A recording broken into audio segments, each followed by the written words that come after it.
कि बच्चे की कुंडली में लग्न में शनि होने पर बच्चे के नेचर पर क्या असर होता है। ये तो आपने सुना और पंडित जी ने आपको बताया, लेकिन अगर लग्न में केतु या राहु बैठा हो तो क्या असर होगा, क्योंकि ये दोनों ही क्रूर ग्रह होते हैं। बच्चे के लग्न में केतु हो या राहु, कौन से उपाय राहु केतु के बुरे प्रभाव से बच्चे को बचा सकते हैं, ये मुझे लगता है जानना बेहद महत्वपूर्ण है। और पंडित जी अब इसके बारे में बताएं और उपाय भी बताएं आप। देखो, यद्यद भाव गते राहु केतुश्च जनने निराम यद्यद भावे संयुक्तम तत्फलम प्रतिषेधलम। ये महर्षि पाराशर बृहद पाराशर होरा शास्त्र में कहते हैं कि यद्यद भाव गते राहु केतुश्च जनने निराम यद्यद भावे संयुक्तम तत्फलम प्रतिषेधलम। ये राहु और केतु दोनों छाया ग्रह हैं। ये जिस ग्रह के स्थान में रहते हैं उस ग्रह के बलाबल के अनुसार ये फल करते हैं। जैसे केतु अगर लग्न में होगा और अगर अशुभ स्थिति में होगा तो बच्चा लक्ष्यहीन उदासीन प्रवृत्ति का होगा। और सबसे बड़ी बात, ऐसे बच्चे को केतु की महादशा में ब्रेन इंजरी होगी। ऐसा बच्चे के मस्तिष्क में ब्लड का क्लॉटिंग हो जाएगी, दिमाग का ऑपरेशन होना पड़ेगा। ऐसा बच्चा मानसिक रोगी होगा। ऐसे बच्चे का एक्सीडेंट ऐसा होगा कि जिसमें दिमाग में ही सिर में ही चोट लगेगी। केतु की दशा आने पर या शनि में केतु का अंतर आने पर ऐसा होगा, अगर केतु खराब है तो।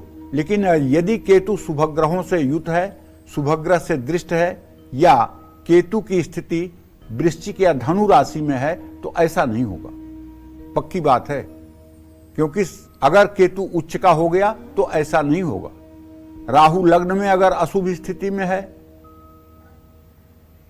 वृश्चिक राशि का राहु है या धनु राशि का राहु है, ऐसा बच्चा झूठा होगा, गुस्सैल होगा, छिपकर काम करने वाला होगा, तोड़ फोड़ करने का शौकीन होगा, हाइपर एक्टिव हो सकता है।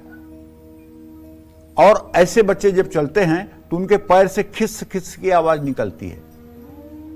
अगर राहु अच्छी स्थिति में होगा, राहु के ऊपर शुभ ग्रहों की दृष्टि होगी, राहु अगर वृषभ राशि का होगा, राहु अगर मिथुन राशि का होगा, पक्का मानिए कि वो बच्चा बहुत ही अच्छा होगा और वैभव युक्त होगा। शनि दुख प्रदगेयो राहु ऐश्वर्यदायक। महर्षि पाराशर कहते हैं ना, राहु ऐश्वर्य का ग्रह है।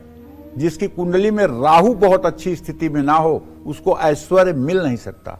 ऐश्वर्य उसको कहते हैं कि व्यक्ति को पता ना हो कि मेरे पास कितना धन है। अगर जब तक पता है कितना धन है तब तक ऐश्वर्य नहीं है।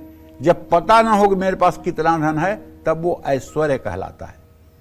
ठीक है, राहु अगर अच्छी स्थिति में है, राहु अगर उच्च अंशक में है, राहु अगर उच्च राशि में है, राहु और तीसरे छठवें या 11वें भाव में कन्या राशि में है, पक्का मान के चलिए कि ऐसे आदमी के दोनों हाथ में सफलता होती है और ऐसा आदमी जहां जाता है वहीं दुनिया बसा देता है। लेकिन अगर राहु की खराब स्थिति है, राहु नीच का है, पाप पीड़ित है, तो ये इतना दुख भी देता है कि जीवन नरक बन जाता है। इसलिए राहु की पूजा जरूर करनी चाहिए और हो सके तो दुर्गा की आराधना में पूरा तन्मय हो जाना चाहिए, क्योंकि राहु के कोप को दुर्गा ही ठीक कर सकती है। मैं एक मंत्र बताना चाहता हूं, जिनकी राहु की दशा चल रही हो उनके लिए।